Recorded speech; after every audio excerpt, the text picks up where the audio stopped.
Hello students, our new topic is new and old religions.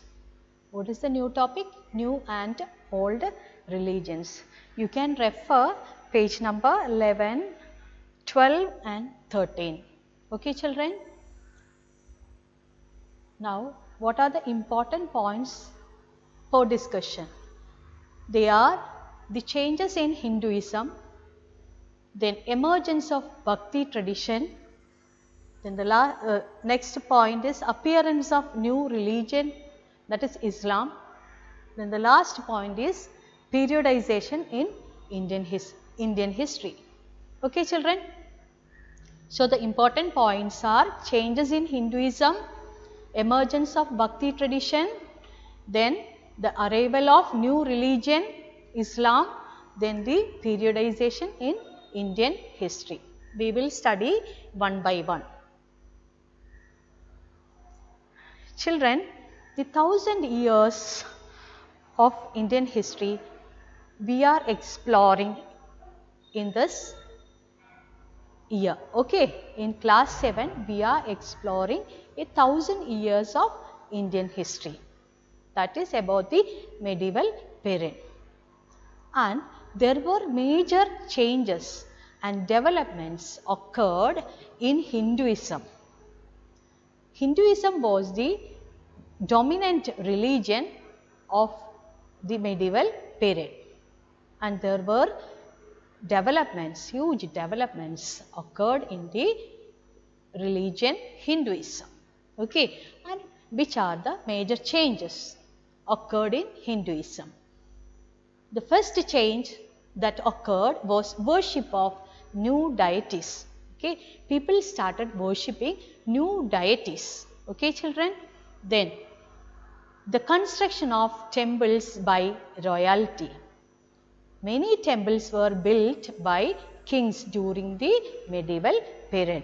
There were many temples built by the kings during the medieval period. Then the last important change was growing importance of Brahmanas.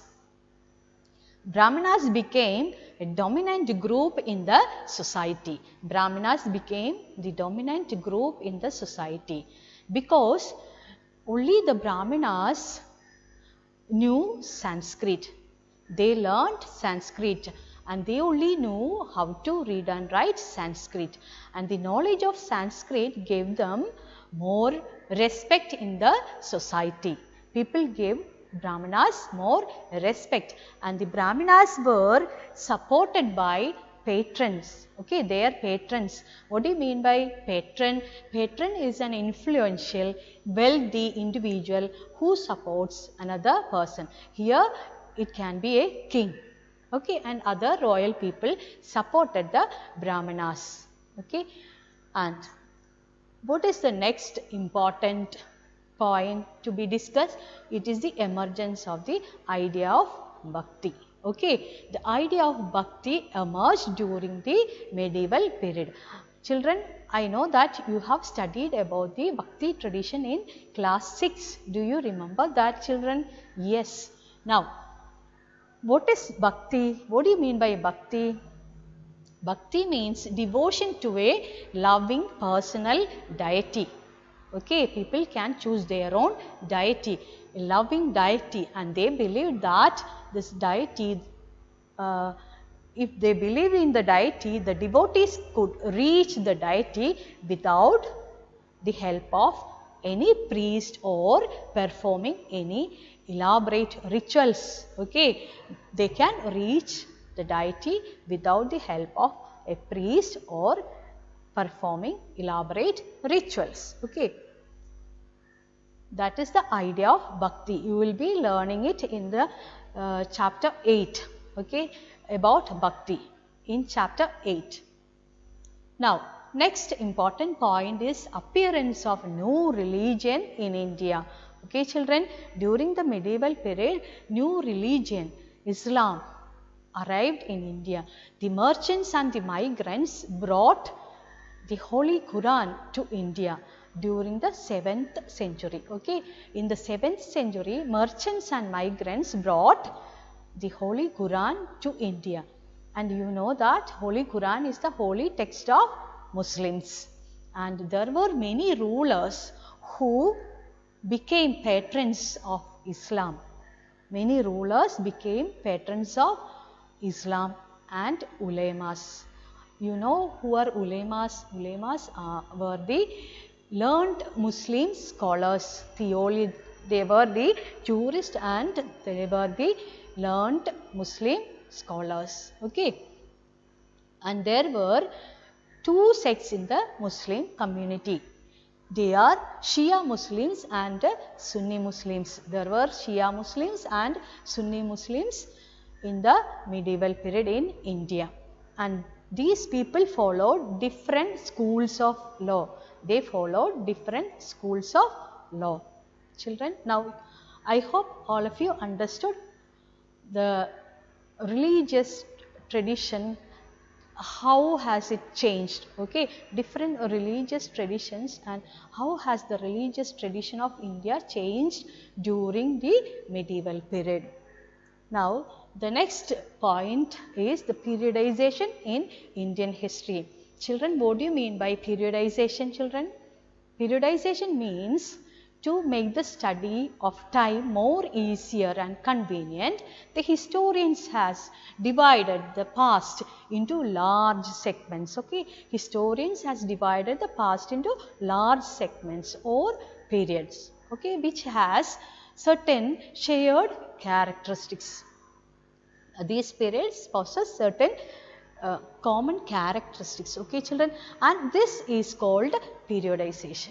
Okay, this is called periodization. So what is periodization? Past is divided into, or history is divided into large segments or periods that possess shared characteristics. It is called periodization. And Indian history is divided by the British historians during the 19th century. Okay, British historians divided Indian history into Hindu, Muslim and British. They divided Indian history into Hindu, Muslim and British. Okay, children. But this division was based on the idea that the religion of rulers was the only historical change. They believed that the religion of rulers was the only historical change that occurred in India. Okay, they just ignored all other important developments. They just ignored the significant developments like economy, then society and culture. There were huge developments in the realms of economy, society and culture in Indian subcontinent, and they also ignored the rich diversity of our country. They ignored the rich diversity of our country also. Then few historians follow this division. Okay, Hindu, Muslim, the British historians divided Indian history into Hindu, Muslim and British. This division was followed by few historians. Okay, children. But most of the historians, they look into social and economic factors. Okay, they look into social and economic factors to divide the Indian history. Did you get it? Okay. Now they divided Indian history into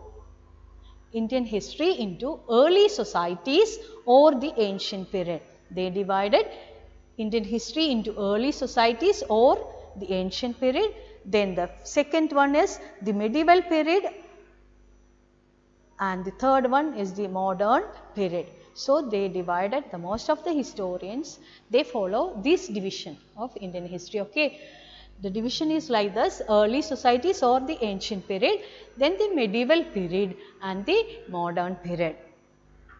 Children, you have learnt about the ancient period or the early societies in class 6. Right, children? Yes, you have learnt about early hunters, then early farmers, then you have learnt about the herders, then the rulers, right, and early empires you have learnt in class 6. You remember that, children? Yes. Then the medieval period, in class 7 you are studying the medieval period, okay, and the medieval period teaches about the rise of regional states, then empires, then new religion, then the arrival of the European trading companies to India. Okay, then the last division is the modern period, the present period. Okay, the modern period, and this period is associated with the material progress and intellectual development. Okay, intellectual advancement. So I hope all of you understood the topic, and we have discussed important points. Which are the important points, children? We have discussed the important points such as changes in Hinduism.